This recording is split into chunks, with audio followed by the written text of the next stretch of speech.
My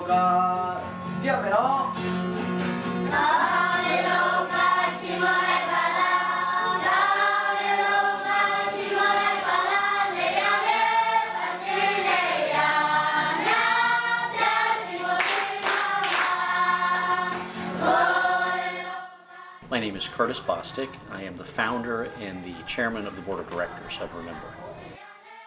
We are a passionate group of people who are committed to seeing those that have been victims of persecution receive comfort in the world.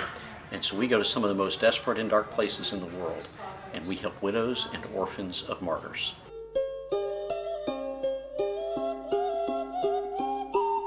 When we started, we are trying hard for our breath, and the Lord is so good. After we met Pastor Paul and remember those, the burden is falling down, so we could have our daily bread. People need to be aware. I think that those of us who live in America are very much unaware of the struggles that Christians are facing around the world. I had opportunity to learn of the Karen people. These are an ethnic minority in Burma, a persecuted people who spent their lives in hiding in the jungles of Burma because of their faith in Jesus Christ. I was just overcome by their sincerity, overcome by their commitment to live right and to do right in spite of what they were enduring. And so we began bringing aid to those people. These children mostly don't have parents, and even they have their parents, they cannot really provide them for their education or their daily bread, or even clothes. In the U.S., we're so used to being free to worship and that sort of thing that at least bringing to their recognition that people don't have the freedom to do that elsewhere is a big help. These children had nothing but rice and fish paste, and one of the things that we were able to do was to improve their diets, see them eat more protein, more fresh fruits and vegetables, and as a result we really feel like we've seen their health improve. We love every one of these kids, and we care for them like they were our kids as best we can. And that's reflected in the lives of our workers, it's reflected in the lives of our volunteers.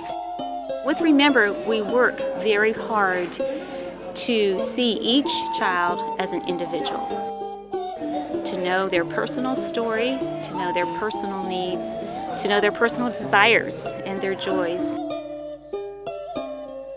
I'm in charge of photographing the children, making sure that we match them up with their sponsors. There are some children who currently don't have any sponsors, so my biggest position is finding those kids and writing as much information about them as I can get from them, so that when we go back to the States, we can find sponsors to provide clothing and shoes and toys for them.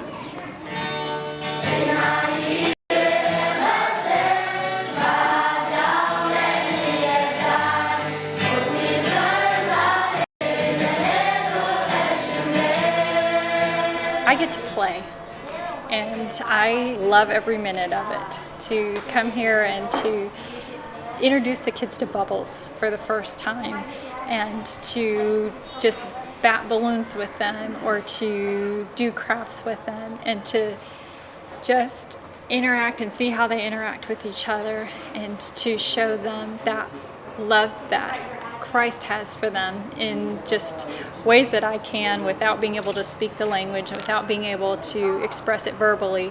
I think my favorite thing on this trip was playing with the kids and helping them. I like the people here. It makes me feel very happy that people have actually supported us and that we can help these kids. I think that Remember has been strong and, if I could say, successful, simply because God has chosen to bless our humble efforts. Remember functions on a very lean budget. It is our goal to see as much as possible go directly to the needs of the persecuted church. Some people sponsor children. For as little as $30 a month, you can support one of these children that are here at this orphanage or in our other facility. Of course, giving is a primary way, but they can pray for these people. Being a part of just the Remember prayer team helps these children to begin to have the opportunities, the chance that they could be a doctor or a lawyer or an engineer or a veterinarian. in spite of circumstances and challenges that they face, their joy and their love for us is remarkable. I'm continually challenged by these children when I see them give everything they have. And many of them will perhaps only have one thing, but they will give it to me because they'll want me to know and think of them when I'm gone. And to see that, just those hearts that the children have is a challenge to me, and I will take that with me when I go. God has taken the very small contributions that we have made and made them into much. I just this morning, in fact, was reading the story of the little boy who gave up the few loaves and few fishes, and Jesus Christ then feeds 4,000. And as I read those words, my heart was just saturated with this gratitude to God, because really our sacrifice, our contribution really is small. And yet, God has allowed us to impact lives forever.